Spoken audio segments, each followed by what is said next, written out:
Greetings to everyone on the channel. I am Professor Nightshade. In this video, you will hear 4 chilling stories from Russia, each of which will be scarier than the previous one. You will hear about the mysterious disappearance of a group of tourists in the Ural Mountains, where traces of the past still haunt researchers. Immerse yourself in the gloomy corridors of an abandoned hospital, where experiments are out of control. Explore an old bunker hiding secrets that would be better left in the dark. And finally, you will find yourself on a deserted road leading into the forest, where something inexplicable may be hiding behind every turn. These stories are not just scary. They make you think about how thin the line is between reality and a nightmare. So here we go. The Missing Squad. The wind howled through the snow-laden pines, a hollow sound that echoed off the jagged peaks surrounding the Ural Mountains. Anna Morozova adjusted the straps of her pack, her breath clouding the air as she glanced back at the others. The cold gnawed at her fingertips. But she didn't complain. She wouldn't be the first to crack. Not here, not now. Behind her, Sergei Ivanov studied the fading sunlight through narrowed eyes. "We'll make camp soon," he said, his voice firm but carrying a tinge of hesitation. The scar along his cheek caught the light, a pale reminder of battles fought and lost. He exhaled, his breath as sharp as the frost. Nikolai Petrov trailed behind, pausing every few steps to scribble notes in his weathered notebook. "Barometric pressures dropping," he muttered, adjusting his glasses. "This storm's building faster than I expected." Irina Sokolova shuffled beside him, her red hair tucked beneath a woolen cap. She clutched Sergei's arm as if, letting go, would send her tumbling into the snowdrifts. "Are we sure this is a good idea?" Her voice wavered, barely louder than the wind. "It's a memorial," Anna said sharply, her words cutting through the group's unease. "For them." She didn't need to say the names. Everyone knew them. The Dyatlov group, 9 students who vanished under circumstances as strange as they were tragic. Their bodies were found scattered, mutilated, and burned. Official reports blamed hypothermia and misadventure. Anna didn't buy it. None of them did. The snow deepened as they pressed on, and by nightfall, they had reached the tree line. The clearing was too quiet, as if the forest itself was holding its breath. They set up camp with the practiced efficiency of seasoned hikers, but unease crept in with the dark. Sergei built a fire while Anna unpacked the camera, an old Soviet model with a click shutter. She took a few pictures of the campsite, proof that they'd made it this far. Nikolai scanned the Geiger counter, its steady clicks filling the silence. "We're clear," he said, though his brow furrowed. Irina huddled closer to the fire. "What if it happens again?" "It won't," Sergei assured her. "We're prepared." But as the flames flickered, the forest seemed to close in, and Anna couldn't shake the feeling that something was watching. By midnight, the first strange sound pierced the air, a low, vibrating hum, barely audible but sharp enough to raise the hairs on Anna's neck. Sergei bolted upright, scanning the darkness with his flashlight. "Wind?" Irina asked, her voice trembling. "No," Nikolai said, "that's not wind." Anna grabbed the camera and stepped outside the tent. The light wavered in her hand as she pointed it toward the tree line. The forest loomed, vast and endless. Snow crunched underfoot. Then she saw it. Shadows, shifting just beyond the reach of her light. Too tall to be human, too still to be natural. She pressed the shutter. The flash cut through the dark, revealing nothing but empty trees. But when the light faded, the hum grew louder, and it was closer. The hum didn't stop. It pulsed like a heartbeat, vibrating through the frozen air. Anna lowered the camera, her breath coming fast. "Anna, get back here." Sergei's voice cut through the wind, sharp and commanding. She obeyed, backing toward the tent without turning her back on the trees. The darkness seemed to shift, like something unseen was pulling away just out of reach. Inside the tent, Irina was curled in her sleeping bag, eyes wide. Nikolai sat by the Geiger counter, tapping it nervously. The clicks had quickened. "It's spiking," he said, pushing his glasses up his nose. "Low-level radiation, but it's climbing." Sergei pulled the tent flap closed and zipped it tight. "We'll deal with it in the morning. No one goes outside alone." But no one slept. The hum faded just before dawn, leaving an aching silence in its wake. Anna rose early, pulling on her coat and stepping outside to inspect the camp. The snow around their tent was untouched. No tracks, no signs of visitors. Yet something felt wrong, like the earth itself had shifted. She walked to the tree line, her boots crunching softly. That's when she saw them. Footprints. They were deep, spaced far apart, and led into the woods, bare feet, human, but larger than any of theirs. Anna's pulse quickened. "Sergei!" she called, her voice cracking. He was at her side in seconds, eyes narrowing at the tracks. "No one leaves the camp," he said, voice low. "Not yet." By midday, Nikolai insisted on investigating the source of the radiation. He led them toward a rocky outcrop half buried in snow, his Geiger counter clicking erratically. "It's stronger here," he muttered, brushing frost from the rocks. Anna spotted something glinting beneath the snow and knelt to uncover it. A metal fragment, scorched and twisted. The edges were smooth, unnatural. "Aircraft debris," Sergei suggested, but Anna shook her head. "Number, this is different." Nikolai examined it closely. "It's not from any Soviet plane I know of. Too light." He jotted notes furiously, but his hand trembled. They pressed on deeper into the woods. The forest closed around them, muffling sound, and the temperature seemed to drop. Then they found it, a clearing filled with remnants of another camp, torn fabric, rusted cans, and splintered wood. Anna knelt by a collapsed tent. It looked disturbingly similar to the Dyatlov group's camp from the photos she'd studied. The cuts in the canvas were jagged, as if torn from the inside. "Look at this," Irina whispered, pointing to the ground. The footprints reappeared, leading away from the ruined camp and vanishing abruptly, as if whoever made them had simply disappeared. "This isn't natural," Irina said, her voice trembling. "Don't start," Nikolai snapped. "There's a logical explanation for all of this." Sergei put a hand on his shoulder. "We're not ruling anything out." As the sun dipped low, the group decided to camp near the clearing. That night, the hum returned. It was louder, deeper, vibrating through the ground like a living thing. Anna gripped the camera, stepping outside once more despite Sergei's protests. The snow sparkled under the moonlight, but the shadows between the trees seemed darker, thicker. She raised the camera, snapping pictures. Then she saw movement. A figure, a silhouette that seemed to shimmer like heat waves rising off pavement. It stood at the edge of the clearing, watching. Anna's breath caught. "Who's there?" she called. No answer. The figure turned and melted into the trees. She ran after it, ignoring Sergei's shouts behind her. The forest closed in fast. Her footsteps pounded, but the figure stayed ahead, just out of reach. Then it stopped. Anna skidded to a halt. The figure was gone, but the snow in front of her glowed faintly, pulsing with a sickly green light. She bent down, touching the snow. It burned. Pain shot through her fingers, and she stumbled back, cradling her hand. The hum rose to a piercing shriek, and the shadows seemed to move again. She fled. When she burst into the camp, Sergei grabbed her shoulders. "What the hell were you thinking?" Anna shoved him away. "There's something out there." "We know," Nikolai said grimly. He held out the Geiger counter. The clicks were rapid, frantic. "It's here."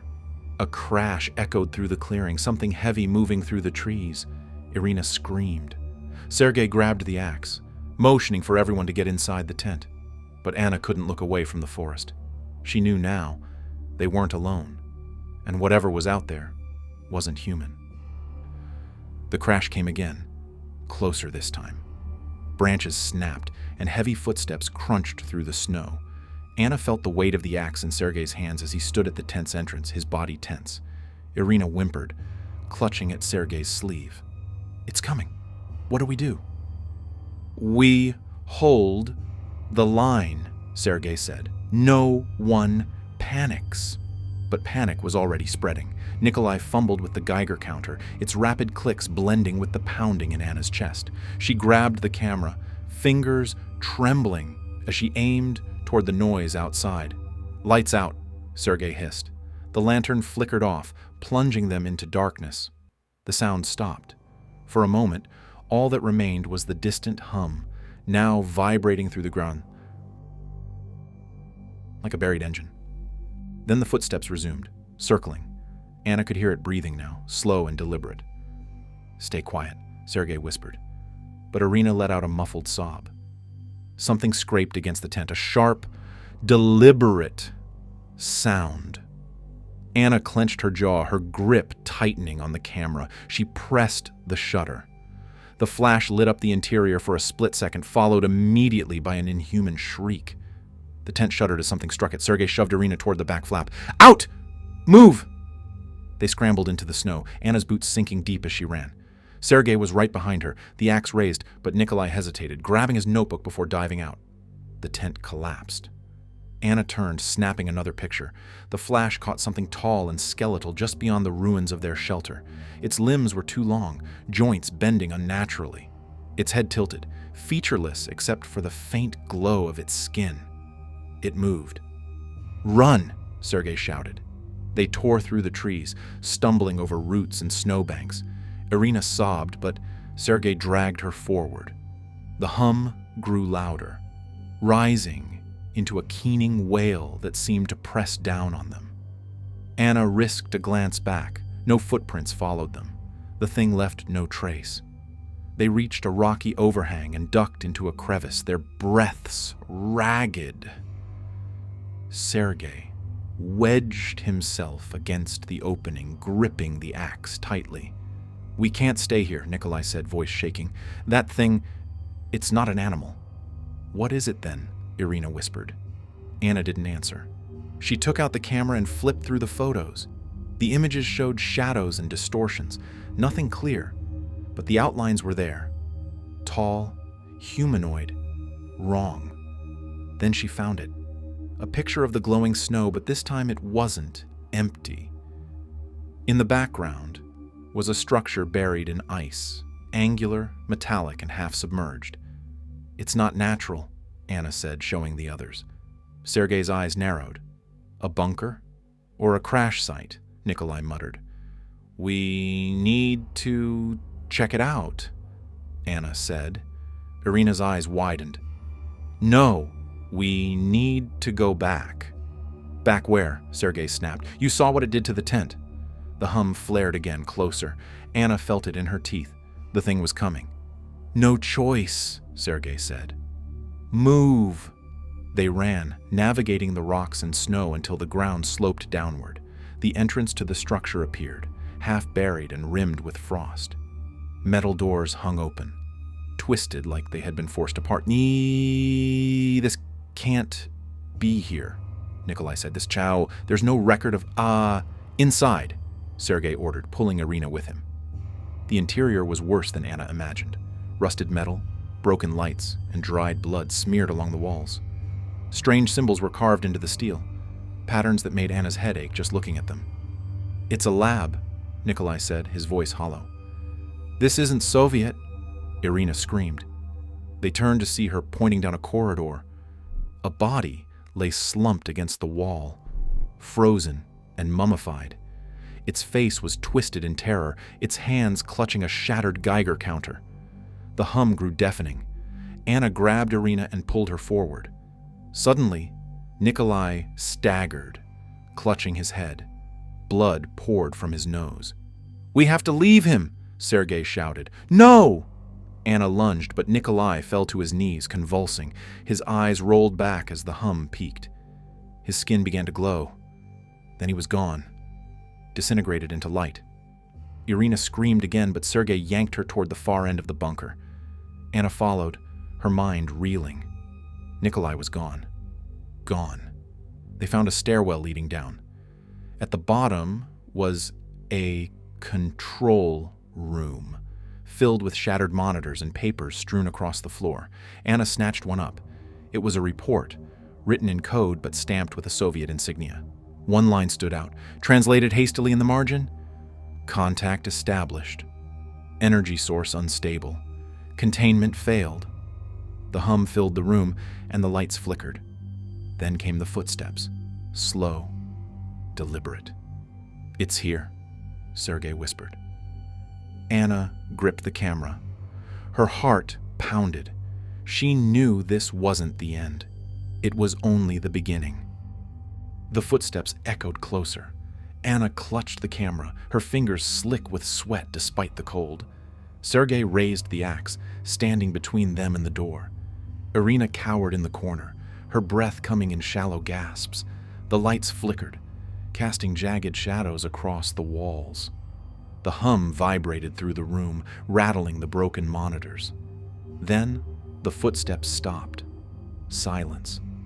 Anna strained to listen, but the hum abruptly cut off, leaving a deafening void. "Where did it go?" Irina whispered. A sudden clang made them all jump. The ceiling groaned as something heavy moved above them. Dust rained down. "We can't stay here," Sergei hissed. He grabbed Irina's arm and pulled her to her feet. "Move!" Anna followed, snapping photos as they navigated the labyrinthine corridors. The structure seemed to twist and close in on them, and the hum returned. Softer now, like a whisper, just out of reach. They reached a stairwell leading up to what looked like an exit hatch, half buried under ice and debris. Sergei shoved the rubble aside, but Irina froze, staring behind them. "It's coming," she choked out. Anna turned. Shadows danced at the end of the hall. Then the light bent. The figure emerged. A towering form of pulsating energy, humanoid but shifting as if it struggled to remain solid. Irina screamed and bolted for the exit. The entity surged forward. Sergei swung the axe, but the blade passed through it. The creature's glow intensified. "Run!" Sergei shouted. Anna and Irina scrambled through the hatch, but Sergei didn't follow. He turned back, yelling, "Go!" The light swallowed him whole. Anna dragged Irina into the blinding snow, their breaths ragged. The bunker shuddered behind them, and the hum rose to a deafening roar before collapsing into silence. But Irina didn't stop running. They found shelter in a nearby cave, the entrance barely visible beneath the snow. Irina sobbed, rocking back and forth, while Anna examined the camera. The last photos showed Sergei's final moments, the glowing entity consuming him, his face frozen in terror. But one image stood out, a circular pattern etched into the wall, pulsing faintly. It wasn't Soviet. It wasn't human. "It's not over," Anna whispered. Irina grabbed her arm. "We need to leave. Now!" But Anna hesitated. She felt it. The hum in her bones. It was still calling. Suddenly, Irina froze. Her breath fogged unnaturally, and her eyes widened in fear. "It's here." The light returned. Irina screamed as the glow enveloped her, and Anna backed deeper into the cave. The camera fell from her hands as the hum filled her head. She hit record. The last footage showed her tear-streaked face. "If anyone finds this, don't come here. Don't look for us." Her voice broke. "It's not human. It's not..." The light flared, and the screen went dark. Days later, rescuers arrived at the site. They found the collapsed tent, scattered belongings, and the camera buried in the snow. No bodies were recovered. The final footage was classified. The official report called it an avalanche. But in the background of the last frame, behind Anna's terrified face, the shimmering figure could still be seen, watching. The abandoned bunker The forest pressed in around them, dark and heavy with the weight of late autumn. Fog clung to the skeletal branches, and the earth underfoot squelched as Alexei led the group deeper into the woods. The entrance to the bunker was supposed to be just ahead, hidden beneath decades of overgrowth and secrecy. "This better be worth it," muttered Sergei, shifting the heavy pack on his shoulders. His boots were already caked in mud. "It will be," Alexei shot back, his voice firm. "Trust me." Nikolai adjusted his glasses and studied the hand-drawn map under the faint glow of a flashlight. If the rumors are true, this place was abandoned in the early 60s after some accident. Experimental testing of some kind. Testing what? Irina asked nervously, her camera strap slung across her shoulder. She snapped a quick photo of the gnarled trees looming around them, as if the forest itself might swallow them whole. "No one knows," Nikolai replied. "That's why we're here." The group fell silent as they rounded a bend and spotted the entrance. It was half buried beneath collapsed earth and vines, the steel door streaked with rust. Cyrillic letters were barely visible, faded and worn. "Zapresheno," forbidden. "Looks inviting," Dmitri joked, stepping forward to brush away the dirt. The humor didn't hide the slight tremor in his voice. Alexei reached for the latch, testing it. Locked. "Sergei, you're up." With a grunt, Sergei knelt and pulled tools from his pack. The lock gave after several tense moments, the heavy door groaning as it swung inward, revealing a staircase descending into blackness. A wave of stale, metallic air swept over them. Irina hesitated. "Are we sure about this?" Alexei turned, meeting her gaze. "We didn't come all this way to turn back now." With that, he switched on his flashlight and led the way down. The bunker swallowed them. The corridor was narrow, the concrete walls cracked and slick with condensation. The air hummed faintly. Maybe the wind, maybe something else. Footsteps echoed too loudly, and shadows shifted under their lights. "Careful," Sergei said. "Floors unstable in places." They passed through rusted doors and empty offices littered with papers and broken chairs. Irina's camera clicked steadily as she documented the decay. In one room, Nikolai found a stack of documents scattered across a desk. He began translating aloud. "Testing protocols. Synchronization, temporal stabilization, what the hell does that mean?" "Probably nonsense," Sergei muttered, trying to wax. "La to buy an old generator." It sputtered, then roared, and overhead lights flickered weakly to life. "Not nonsense," Nikolai replied, holding up a document. "They were testing something dangerous. We need to be careful." But Alexei had already moved ahead, flashlight scanning deeper into the bunker. "Let's keep going," he said. "We're just getting started." The hum of the revived generator echoed through the narrow corridors as the flickering lights illuminated the decay around them. Pipes lined the ceiling, corroded and dripping, and wires hung like veins torn from the walls. Shadows danced unnaturally in the dim glow, twisting with each flicker. Irina gripped her camera tightly, snapping shots of peeling murals and rusted machinery. "This place feels wrong," she whispered. "Focus," Alexei said, brushing past her. His voice carried a sharp edge, but there was excitement in his eyes. "We're close to something, I can feel it." Nikolai trailed behind, carefully flipping through more scattered documents. He squinted at faded blueprints and handwritten notes. "Temporal anomalies, energy surges, repeated references to displacement chambers. It's like they were trying to push something through time." "Time travel? You're joking." Sergei scoffed and wiped grease from his hands after stabilizing the generator. "It's just Soviet propaganda, psyops, or experiments on prisoners. That's more believable." "It's more than that," Nikolai insisted. He tapped a schematic of a circular chamber surrounded by coils and glowing tubes. "This equipment Whatever it was designed to do was cutting edge and dangerous. Let's find it. Alexei pushed forward before anyone could protest. The corridor widened into a larger chamber, and the sight stole their breath. At the center of the room was the machine, a towering monstrosity of rusted steel and glowing tubes that pulsed faintly with residual energy. Circular wires coiled around a central platform, and broken dials blinked sporadically. The air was heavier here, charged with something unspoken. Irina raised her camera and snapped photos. This isn't normal. Dmitri wandered closer, ignoring the other's warnings. His fingers brushed one of the glowing tubes. "It's warm," he said, startled. "This thing's still alive."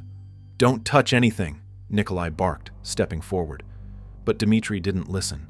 A hum filled the room, low and resonant, as if the machine had sensed his presence. The lights flickered again, longer this time, and the temperature seemed to drop.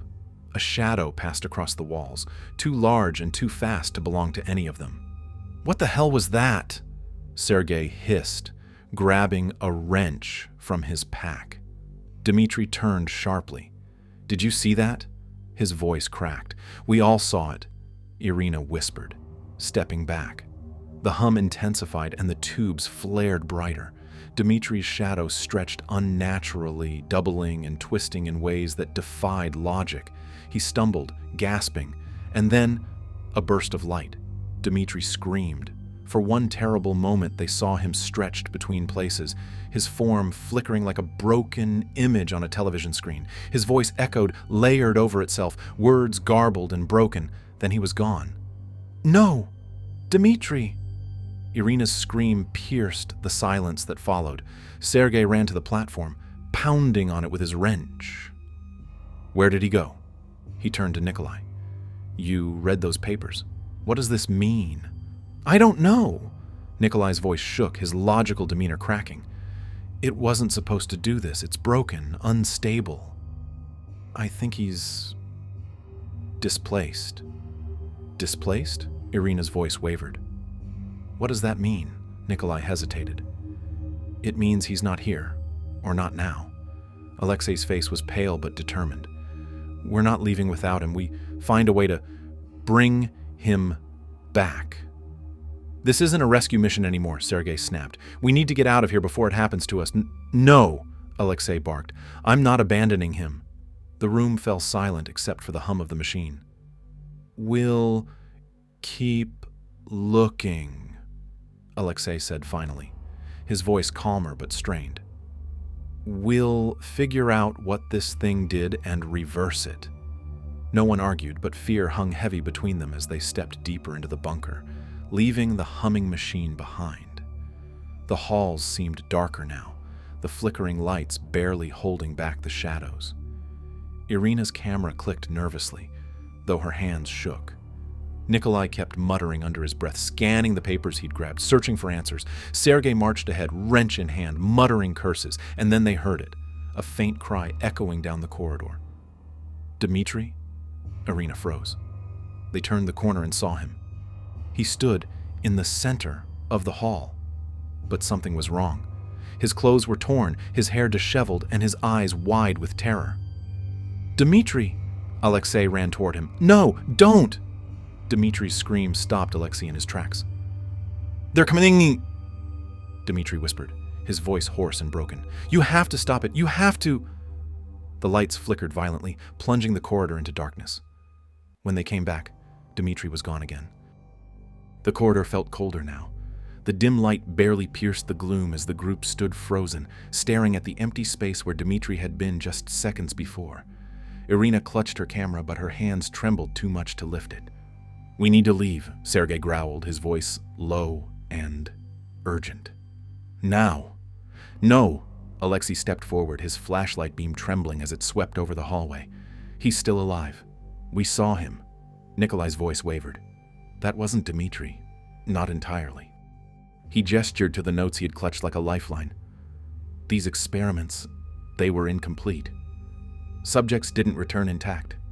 Some never returned at all. "You're saying that thing wasn't him?" Irina asked, her voice breaking. "No," Nikolai admitted. "I'm saying it was what's left of him." The silence pressed in as the hum of the bunker's machinery grew louder, pulsing like a heartbeat. Then the whispers began. Low voices echoed from the walls, speaking in fragmented Russian and distorted static. "Help me! Don't let them take me. It's coming." Irina gasped and stepped back. "You all heard that, right?" "They're just echoes," Sergei snapped, gripping his wrench. "Sound bouncing off these walls." "No." Nikolai pointed to a panel of switches and dials near the machine they had left behind. The lights above the controls pulsed in time with the voices. "They're coming from the machine." Alexei stepped closer, his eyes scanning the controls. "If we can shut it down..." "We don't even know what it's doing," Nikolai interrupted. "What if turning it off traps him forever? Or what if leaving it on kills us all?" Sergei shot back. Before anyone could decide, the lights flickered and died. Darkness closed in. A single emergency light flickered on, bathing the hall in crimson. Irina sobbed softly as the others fumbled with flashlights. "Stay close," Alexei ordered, but his voice lacked conviction. A metallic screech echoed from the corridor behind them. It was distant at first, but then it came again. Closer this time. Scrape. Scrape. "Run!" Sergei shouted, and the group bolted down the hallway. Irina's camera swung wildly around her neck as she stumbled, the flashes catching glimpses of movement in the shadows. Distorted figures, too tall and too thin, their faces smooth and empty. "They're real!" she cried. The group burst into a larger chamber, a storage room filled with rusted crates and broken machinery. Sergei slammed the door behind them and shoved a metal shelf against it. "Is that going to hold?" Irina whispered. "Doesn't matter," Sergei snapped, breathing heavily. "We need to find another exit." Nikolai scanned the room, then pointed to a service hatch in the corner. "There!" They pried it open and began crawling through the narrow tunnel. The metal walls seemed to close in as they moved, their breathing loud in the confined space. Halfway through, Irina froze. "Something's in here with us," she whispered. "Keep moving," Alexei hissed, but before they could, the tunnel trembled. A sudden blast of cold air swept over them, and Irina screamed as something grabbed her leg. She kicked frantically, and Sergei reached back to pull her free.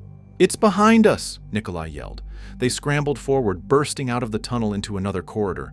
The hum of the machine grew louder, vibrating through the walls.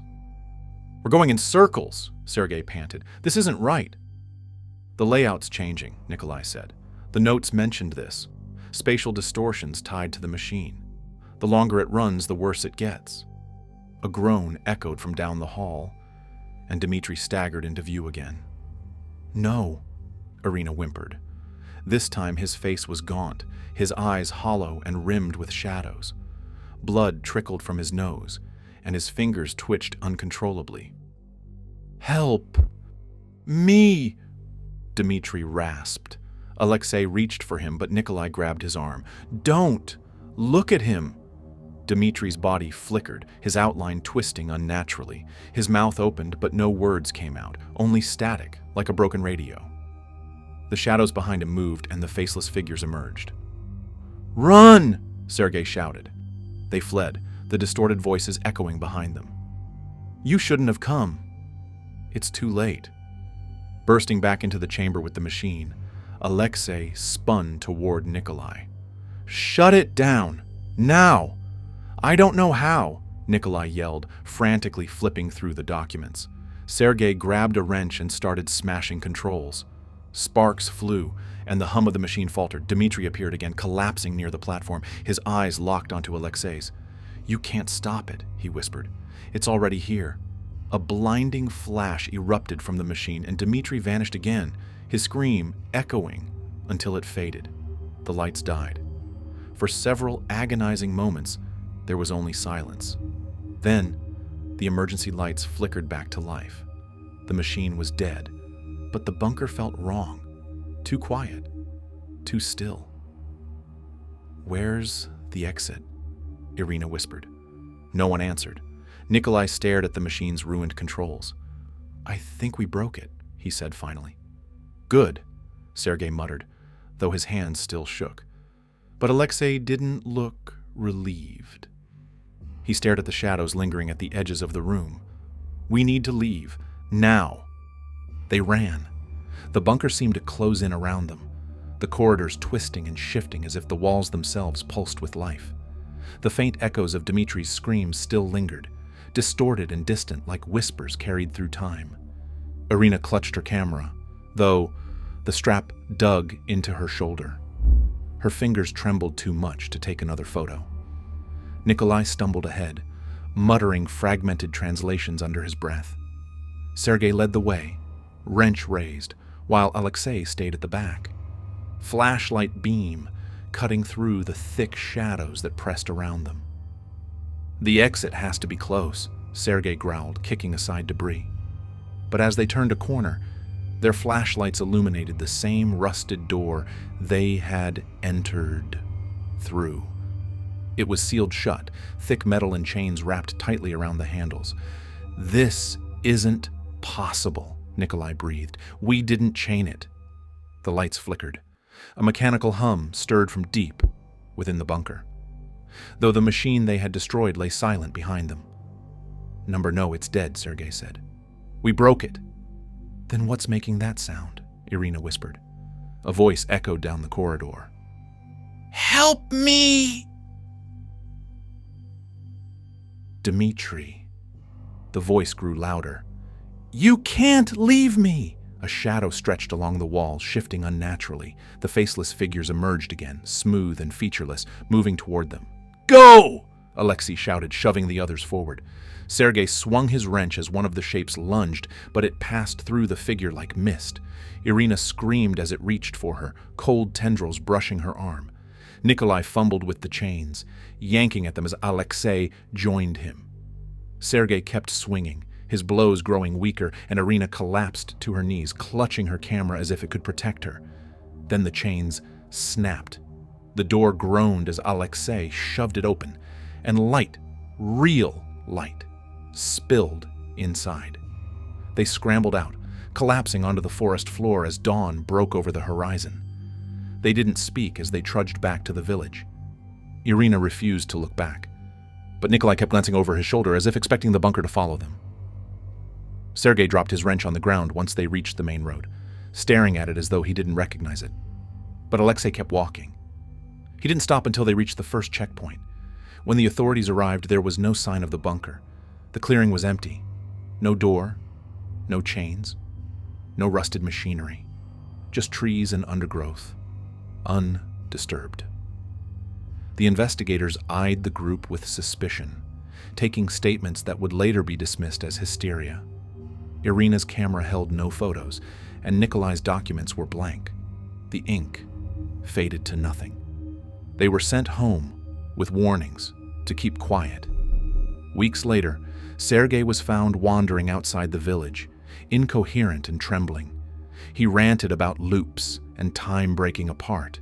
He was institutionalized, leaving the others to deal with the fallout.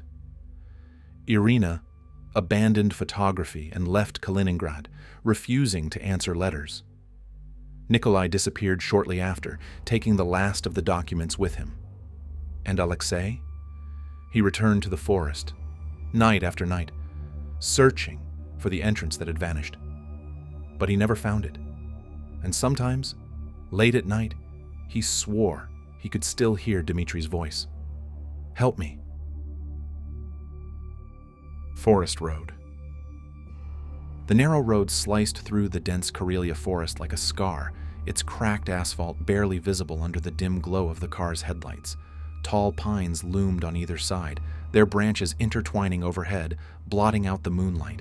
Inside the car, the air felt tight, heavy with the kind of silence that made people second-guess what they heard, or thought they heard, just outside the windows.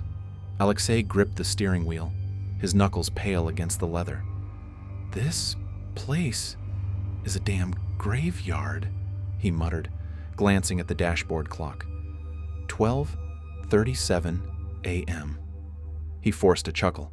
If we break down out here, I'm blaming you, Ivan. Ivan adjusted his glasses and rolled his eyes. Blame me? You're the one who said this shortcut would save us an hour. He tapped at his phone, but the screen stubbornly displayed no signal. He held it up, hoping for a bar to appear. Nothing. Katya leaned forward from the back seat, her sharp green eyes scanning the road ahead. Let's just keep going. The sooner we're out of this forest, the better. Her voice was steady, but the way her fingers gripped the edge of her seat betrayed her unease. Outside, the trees seemed to whisper as the wind stirred their branches. Something about the sound felt wrong, too deliberate, too measured. Alexei pushed down the feeling gnawing at the edges of his thoughts. The car jolted. The engine sputtered, coughed, then fell silent. Alex cursed under his breath, twisting the key in the ignition. The engine wheezed but refused to start. You've got to be kidding me. He slammed his hand on the dashboard. Ivan, check the GPS. No signal means no GPS. Pop the hood, Alex snapped, already shoving open his door. A rush of cold air poured in, carrying with it the damp scent of soil and pine. He stepped outside and immediately felt smaller under the weight of the towering, steaming trees. Katya's voice followed him. Don't go far, Alex. I'm not going anywhere. He flicked on a flashlight and circled to the front of the car. The beam cut through the night, illuminating the twisted roots jutting out from the roadside and the shifting mist that hung low to the ground. He flipped up the hood and peered inside. Behind him, Ivan shifted nervously in his seat. Do you hear that? Katya turned to him. What? He hesitated, then shook his head. Nothing. Never mind. But it wasn't nothing. It was a faint rhythmic tapping, like fingers drumming against bark. Katya opened her mouth to say something when the sound came. Again. Closer. This time. She pressed her face against the glass, scanning the dark forest. Alex, she called out, but he didn't respond. Outside, Alexei tightened the hood latch and straightened up. It's not the battery, he said, walking back toward the driver's side. Might be the... He stopped mid-sentence. The flashlight beam trembled in his hand. Ivan, he called, get out here. What? Why? Ivan leaned closer to the window but saw only darkness. Just get out here. Ivan hesitated before pushing the door open and stepping into the cold. What is it? Alexei's voice was low. I think someone's watching us. Katya felt the words hit her like a jolt of ice. She scrambled out of the car, standing beside the two men as they scanned the tree line. The flashlight flickered over the branches, and then, there it was. A figure stood just beyond the edge of the light, too still, too tall. Its limbs were elongated, its head tilted at an unnatural angle. No features, just shadow and skin stretched too tight. Katya gasped, stumbling backward. What the hell is that? Before anyone could speak, the figure stepped closer. And then the headlights died. The forest swallowed them in darkness. Ivan's breath quickened as the darkness enveloped them. Get in the car, he hissed, grabbing Katya's arm and pulling her back toward the vehicle. But Alexei didn't move. He stood frozen, the flashlight trembling in his grip. Did you see that? His voice was barely a whisper. Yes, Katya snapped. Now get in the damn car. The branches creaked overhead as if something massive shifted its weight. Ivan shoved Katya into the back seat and scrambled in after her. Alex, come on! But Alexei took a step forward instead. The flashlight beam swept the forest, and the shape shifted again, closer this time. It wasn't walking. It was gliding, its feet never touching the ground. Alex! Katya screamed. That snapped him out of it. He turned and sprinted back toward the car, slamming the door shut just as the figure reached the edge of the headlight's glow. For a brief moment, it was fully visible. Its face, or what should have been a face, was a featureless smear of pale flesh stretched too tightly over bone. Its eyes were hollow pits, black and endless. Thin, claw-like fingers twitched at its sides as though eager to tear through the glass. Ivan jammed his hands against the door locks, clicking them into place. "What the hell is that thing?" "Drive!" Katya yelled, but Alexei's hands were trembling as he turned the key. The engine sputtered and died again. "It won't start!" Alex barked, slamming his fist against the steering wheel. Outside, the figure didn't move. It stood just feet from the car, watching, waiting. Ivan grabbed Alexei's arm. "Try again." Alex twisted the key. Nothing. The forest pressed in closer, suffocating them. The tapping sound returned, louder this time, like nails scraping against wood. Then the tapping was right next to Ivan's window. His head snapped to the side, and his heart seized. The figure was right there, its hand pale and elongated, pressed against the glass. Its nails scraped downward, leaving thin, jagged lines. "Don't look at it," Katya cried, covering her face. But Ivan couldn't look away. The thing tilted its head, mimicking his movements. Its hollow eyes seemed to pull him in, unraveling his thoughts. "Look away, Ivan!" Katya screamed again, shaking him. Suddenly, the flashlight Alex had left on the dashboard flickered and went out. And the car went pitch black. The sound of scraping grew louder, circling the vehicle. More than one. Alex fumbled for the flashlight, smacking it until the light stuttered back to life. But when the beam fell on Ivan's face, his eyes were glassy, wide, with terror. "Ivan?" Katya shook him, but he didn't respond. His breath came in shallow gasps and sweat poured down his face. The sound outside stopped. Silence. Then, bang! The back window shattered. Katya screamed as cold air rushed in. "Go!" she shouted, shoving Alex. But Alexei didn't hesitate this time. He threw open the driver's door and bolted. "Run!" Katya followed, dragging Ivan, who stumbled and nearly collapsed. Behind them, the car rocked violently as shadows swarmed over it. They plunged into the forest, branches slashing at their faces and clothes. Ivan tripped, and Katya hauled him up again. "Don't stop!" Alex shouted ahead of them, but his voice seemed farther away now, too far. "I can't," Ivan gasped. Katya turned to help him, but when she glanced back toward the road, the car was gone. No lights, no shadows, just darkness and trees. "We're lost," Ivan choked, sinking to his knees. Katya knelt beside him, gripping his shoulders. "No, we're not. We just need to—" Branches cracked behind them. Katya froze. The sound was too deliberate. Footsteps. Alex's voice called out from somewhere in the distance. "Katya!" Her heart leaped. "Alex, we're here!" But Ivan's face twisted in horror. "No!" he whispered. "That's not him!" Katya blinked. "What?" The voice came again. "Katya!" Closer this time, but it was wrong, distorted, stretched out, like a recording played too slowly. Katya's blood ran cold. Ivan yanked her arm. "Run!" They stumbled deeper into the woods, the voice following them, mimicking Alex's tone but twisting it into something monstrous. The trees blurred around them, and their footsteps seemed to echo unnaturally, as though something unseen was running alongside them.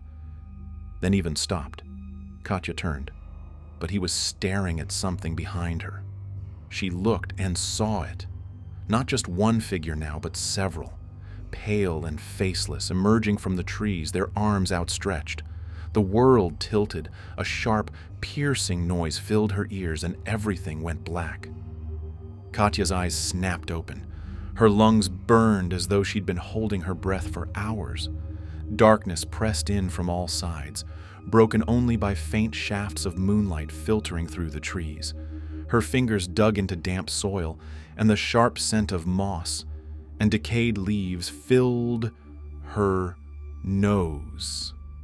"Ivan!" she croaked, her voice raw. No response. Panic jolted through her as she scrambled to her feet, swaying slightly. Her clothes were torn and her legs ached as if she'd been running for miles.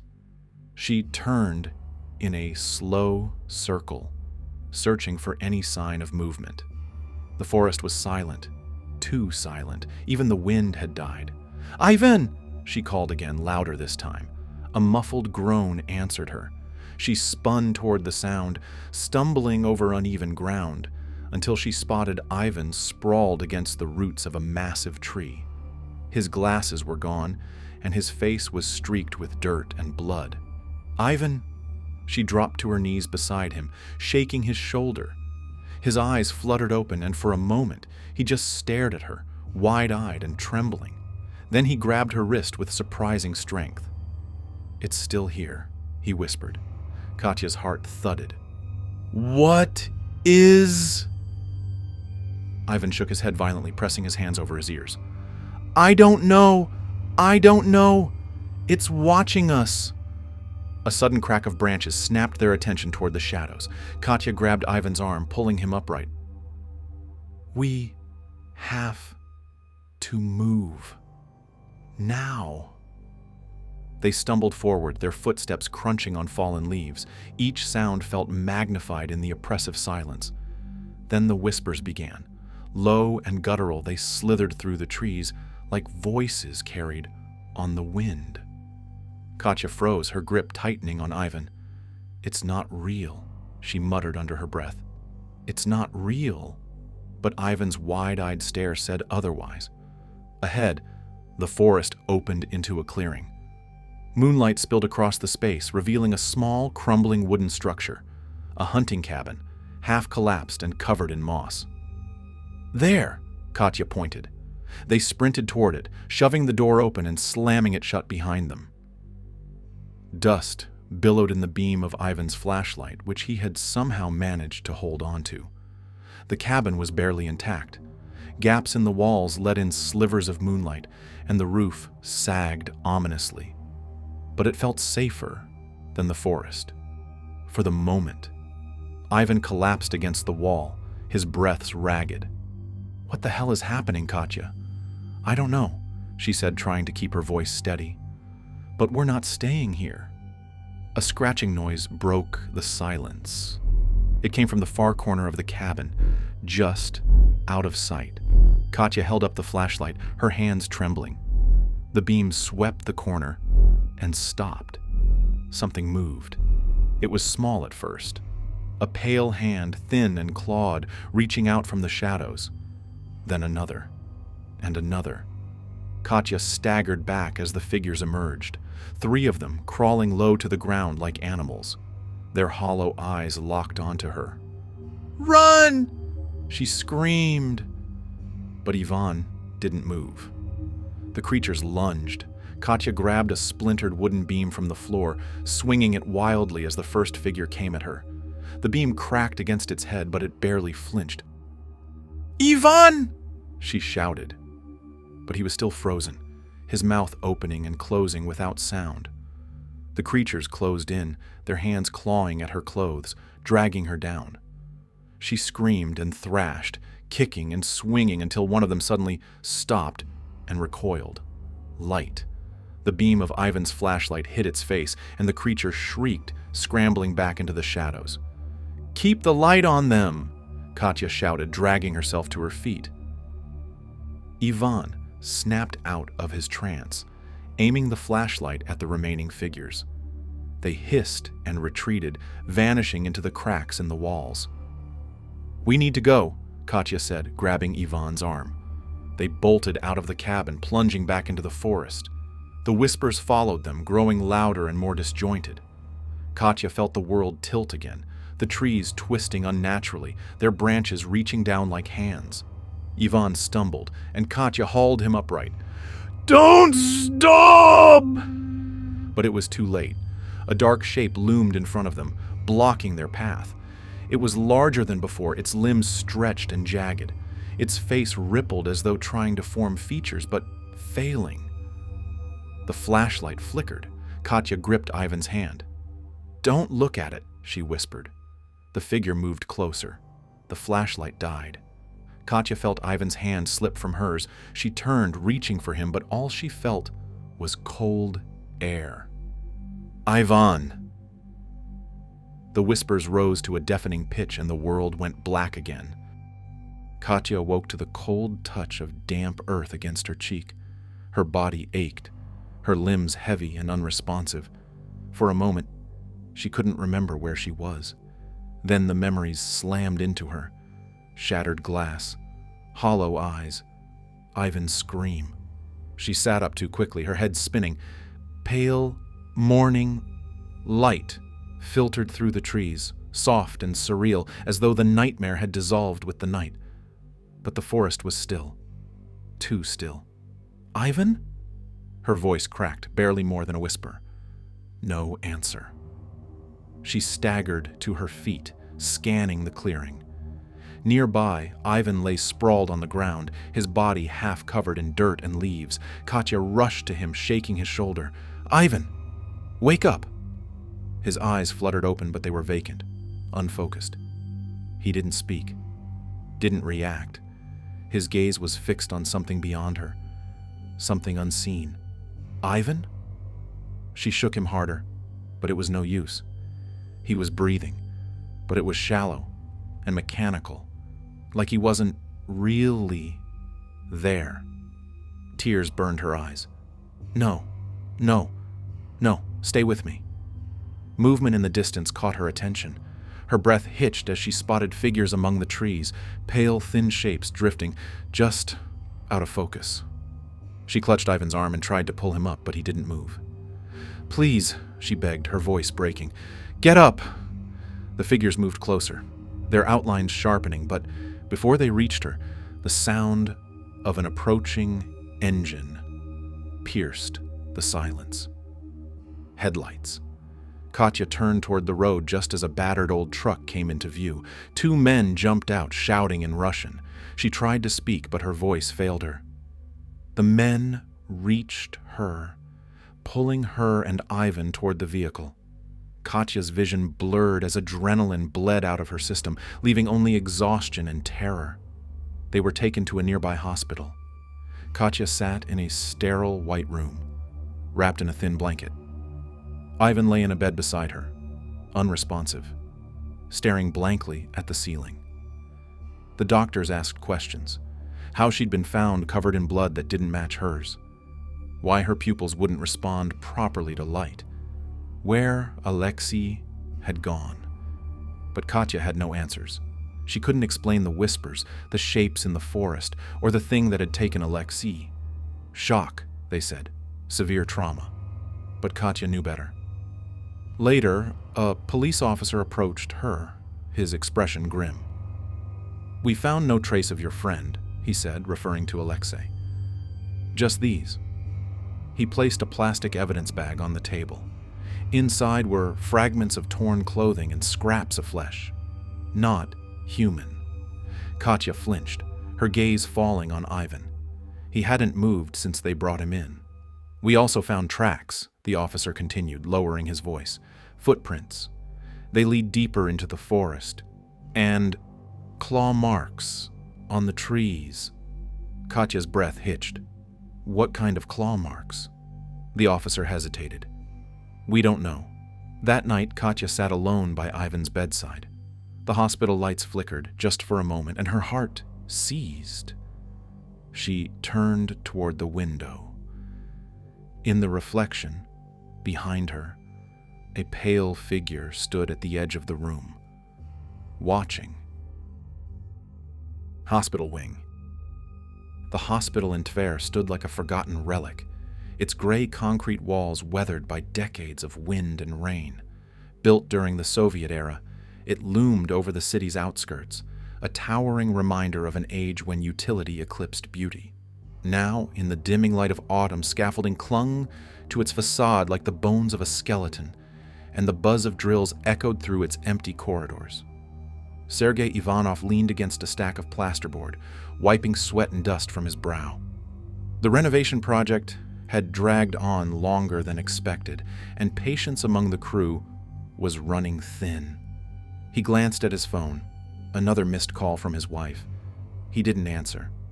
Behind him, Dmitry Petrov pried at a section of crumbling wall with a crowbar, muttering curses under his breath. Careful with that, Sergei warned, stepping closer. Dmitri scoffed.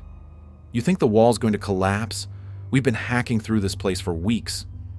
And it's still standing. But as he pulled away another layer of plaster, the clang of metal rang out. Both men froze. Dmitri knelt and brushed away the debris, revealing the edge of a sealed door. What the hell is this? Dmitri asked, running his fingers over the surface. Rusted bolts lined the frame and faded Cyrillic letters stretched across the top. Sergei read the inscription aloud. Restricted access. Ministry of Health. Authorized personnel only. Sergei felt a shiver crawl up his spine. The words felt out of place, their warning weighty even after decades of neglect. By now, the noise had drawn others. Anna Morozova arrived first, her sharp heels clacking against the tile. She eyed the door with thinly veiled irritation. What did you find? She asked, arms crossed. Looks like an old wing, Sergei said. Sealed off. Probably in the 70s. Anna's lips tightened. I wasn't informed of this. We didn't know it was here. Anna crouched to inspect the bolts, brushing dust from her suit jacket. We don't have time for distractions. Clear it out. We're behind schedule. Dmitri grinned and knocked on the door. Maybe it's a treasure vault, he joked, or a Cold War bunker. Sergei didn't laugh. Neither did Anna. Despite her objections, the workers pried open the door. The hinges groaned like a dying animal, and a wave of stale, chemical-laden air rushed out. Inside, the corridor stretched into darkness. The walls were yellowed and peeling, and the linoleum beneath their feet was cracked and curling. Rusted gurneys lined the hallway, some overturned. Papers and charts lay scattered across the floor. A single light flickered overhead, casting shadows that danced along the walls. What is this place? Dmitri whispered, his voice swallowed by the stillness. Sergei moved cautiously, his boots crunching glass. The deeper they went, the worse the decay became. Doors hung askew, their windows shattered. Dark stains marred the floors and scratches scarred the walls, deep, desperate gouges. Then, Sergei saw it.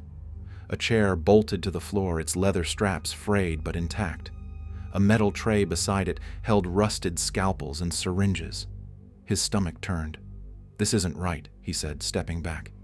We shouldn't be here. Dmitri, however, was already rifling through a drawer filled with faded folders. He pulled one out and flipped it open, his eyes widening. Experiments, he said. They did experiments on patients. Anna's voice cut through the silence.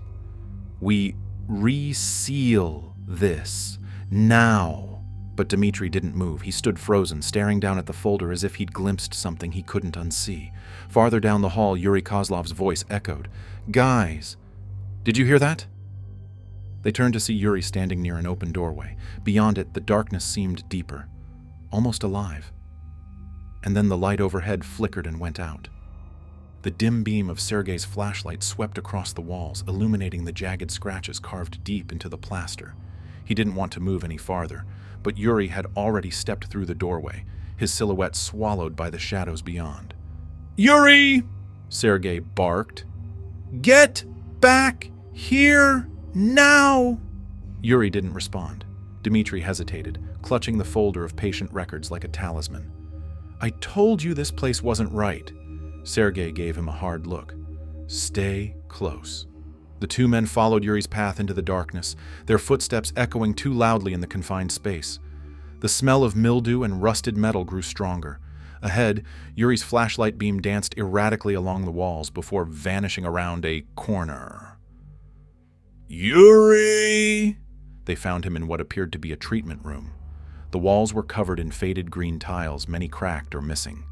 Chains hung from the ceiling, their hooks rusted and caked with grime. An examination table sat in the center, its leather straps cracked but still taut. Yuri stood motionless, staring at a row of photographs pinned to the far wall. They were black and white, the faces of patients frozen in expressions of terror or despair. The eyes seemed to follow Sergei as he stepped closer. "Yuri," Sergei said softly, resting a hand on his shoulder. Yuri flinched but didn't turn around. "They left them here," Yuri muttered. "Locked them in. Treated them like animals." Dmitri joined them, thumbing through more folders and loose papers scattered across the floor. "They were experimenting with sleep deprivation," he said, his voice trembling. "Hallucinogens, isolation chambers." He held up a faded photograph of a man strapped to a gurney, his eyes wild and mouth open in a silent scream. "Some of them never left." Sergei's patience snapped. "Enough!" He grabbed the papers and flung them aside. "We finish up and seal this place. I don't care what happened here. It's not our problem." But as he turned toward the door, something slammed shut in the hallway beyond. "Did you hear that?" Dmitri whispered. Sergei raised his flashlight, scanning the doorway. It was empty, but the sound of shuffling feet echoed from the corridor. "Hello?" Dmitri called. No response. Then the whispers began, soft, unintelligible murmurs that seemed to come from Alternation. Yuri backed away from the door, his breathing ragged. "They're still here," he whispered. "Shut up!" Sergei snapped, but his own heart pounded in his chest. Suddenly, Yuri bolted. He shoved past them and sprinted down the hall. "Yuri!" Sergei shouted, but the man didn't stop. By the time they caught up, Yuri was pounding on the sealed entrance door, his hands bloody from trying to pry it open. "We have to get out!" he screamed. Sergei grabbed him and shook him hard. "Calm down!" But Yuri's eyes were wild. He shoved Sergei away and ran deeper into the wing. "Damn it!" Sergei hissed, turning to Dmitri. "Stay here and keep the light on the exit. Don't move!" Dmitri nodded, his face pale. Sergei followed Yuri into the labyrinth of hallways, his flashlight beam cutting through the thick, musty air. He found Yuri crouched in a corner, muttering to himself. "They won't let us leave," Yuri said. "They need someone to stay." Sergei grabbed his arm. "Snap out of it!" But Yuri suddenly lunged, shoving Sergei against the wall. His strength was unnatural, and for a moment, Sergei thought he saw something else in his eyes, a flicker of movement, like shadows writhing beneath his skin. Then Yuri fled again, disappearing into the darkness. By the time Sergei returned to the entrance, Dmitri was clutching the folder of records and rocking back and forth. "It's not just rumors," he said. "They kept journals. One patient, Mikhailov, he thought he could move between bodies. He said he could possess people." Sergei didn't answer. He locked the door behind them and made a decision. "We need to find Anna," he said. "And we need to seal this place, now." Anna was furious when Sergei and Dmitri burst into her office, their clothes streaked with grime and their faces pale. "What do you mean he disappeared?" she snapped, slamming her pen onto the desk. Sergei didn't flinch. "Yuri's gone. He ran deeper into the wing and hasn't come out or is You were supposed to seal it." "We didn't get the chance," Dmitri interjected, his voice cracking. "Something's wrong down there, Anna. It's not just an old wing, it's alive." Anna's expression hardened. "You're both being ridiculous." "Check the surveillance," Sergei said, breathing heavily. "The cameras, if they even work, will show you what we're talking about." Reluctantly, Anna led them to the security room. The guard on duty, an older man with a coffee-stained uniform, raised an eyebrow as she barked orders.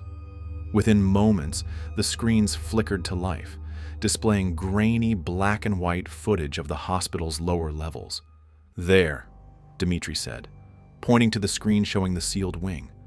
The timestamp was from an hour ago. Yuri appeared on the monitor, pacing frantically near the old examination room. He paused, staring at something off-camera, then slowly walked toward an open door. "Wait, stop," Dmitri said. The footage jumped as if glitching. Yuri's shadow elongated unnaturally as he stepped through the doorway, and then he was gone. The camera shook violently before cutting to static. Jesus, Anna muttered. I told you, Dmitri said, stepping back from the monitor. He didn't just leave. Something took him. Anna rubbed her temples. We're sealing it. Tonight. No, Sergei said firmly. Not until we find him. Anna hesitated, but the unease in her eyes betrayed her resolve. You've got 1 hour. Sergei and Dmitri descended once more into the wing, this time armed with crowbars and flashlights. The stale air felt heavier, and a faint sound like dripping water echoed in the halls. Stay close, Sergei ordered. They retraced their steps to the examination room, but it was empty. Dmitri sifted through the scattered journals again. Look at this, he whispered, holding up a page filled with jagged handwriting. Subject exhibits disassociation and claims to hear voices. Prolonged sensory deprivation resulted in violent outbursts and hallucinations. Dmitri swallowed hard. They weren't healing these people. They were breaking them. A scraping noise echoed from the hallway. Both men froze. Sergei raised his crowbar. Who's there? The shadows shifted. For a moment, Sergei thought he saw Yuri's face, staring back at him from the darkness. But something was wrong. His eyes were too wide, his smile too sharp. Then it was gone. Move, Sergei hissed. They followed the sound to a heavy metal door at the end of the hall. It hung slightly ajar, revealing a staircase leading downward. Basement? Dmitri asked. Sergei nodded grimly. Let's finish this. The stairs creaked under their weight. The basement smelled of rot and stagnant water. Flashlights skimmed across rusted pipes and moldy walls before landing on a large tank in the corner. It was filled with murky liquid. God, Dmitri whispered. He pointed to scratches on the glass, desperate claw marks, and the faint outline of a figure inside.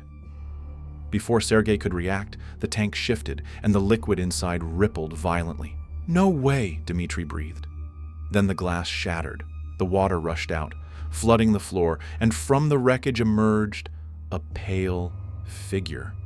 Its limbs too thin and joints too sharp. Its face was obscured, but its mouth gaped open in a soundless scream. Sergei shoved Dmitri back. Run! They bolted up the stairs, the creature's wet footsteps slapping against the floor behind them. By the time they reached the top, Anna was waiting with 2 security guards. What's happening? She yelled. Sergei grabbed her arm. Seal it, now! But the creature appeared at the bottom of the stairs, its distorted form writhing in the dim light. Anna froze, horror flashing across her face. The guards tried to block the door, but the creature lunged, dragging one of them down. Blood splattered the walls as the man's screams echoed through the hall. Dmitri pulled Anna through the entrance as Sergei slammed the door shut. Help me! He yelled, jamming a crowbar through the handle. The pounding began immediately. Heavy, wet thuds that made the door tremble. Seal it, Sergei shouted. Anna hesitated before nodding to the guards. They shoved heavy cabinets and debris against the door. The pounding stopped.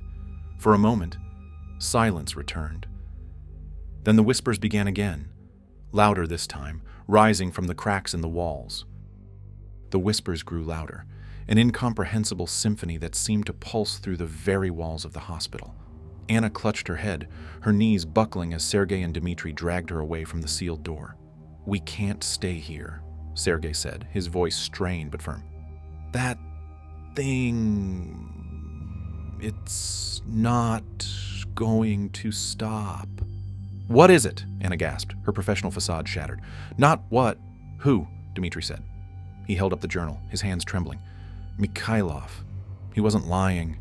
He didn't die down here. He became this trapped, waiting for more bodies. A loud crack echoed through the hall, and the makeshift barricade began to tremble. The thing on the other side wasn't giving up. Sergei looked at Anna and Dmitri, then back at the door. He knew what had to be done. You two get out of here. No, Dmitri shouted. We can fight it or... There's no time. Sergei cut him off, gripping his crowbar tightly. "I'll hold it off long enough for you to reseal this place for good." "You don't have to do this," Anna said, her voice shaking. Sergei turned to her, a small, weary smile tugging at his lips. "I've got a lot to answer for. Maybe this is how I make it right." Before either of them could protest, Sergei rushed toward the door. He ripped the crowbar free and the barricade collapsed. The door burst open, revealing the creature in all its horrific glory, its pale, elongated body, dripping with decay, eyes glowing faintly in the dim light. "Come on, then!" Sergei shouted, swinging the crowbar with all his strength. The creature lunged at him, and they crashed into the corridor, its unnatural screams reverberating through the hospital. "Seal it!" Sergei roared, his voice fading as the creature dragged him deeper into the shadows. Anna hesitated, her hands trembling as she stared at the open doorway. "Anna!" Dmitri shouted. We have to do it, Samaksha." She snapped out of her daze and helped Dmitri shove heavy furniture against the door. When they were done, she pulled the security panel and hit the emergency lockdown switch. A thick metal shutter descended, sealing the wing for good. The whispers stopped. For a long moment, Anna and Dmitri stood in silence, their breaths ragged. "He's gone," Dmitri said finally, his voice hollow. Anna nodded, her face pale and unreadable. "But so is that thing." Weeks later, the renovations resumed. The wing remained sealed, the official story rewritten to exclude any mention of the events. Workers whispered about the missing man, but Anna dismissed their questions. One night, as she walked to the empty halls of the hospital, she noticed something strange. A crack had appeared in the wall near her office, small but unmistakable. She ran her fingers over it, her heart pounding. From somewhere deep within the building, a faint, familiar whisper reached her ears. Her breath hitched, and then it stopped. The hospital continued to operate, but rumors of hauntings grew louder. Patients spoke of shadows moving in their rooms, and voices calling their names. And beneath it all, the sealed wing remained, a silent tomb for the horrors within. But some doors, Anna realized, never stay closed for long.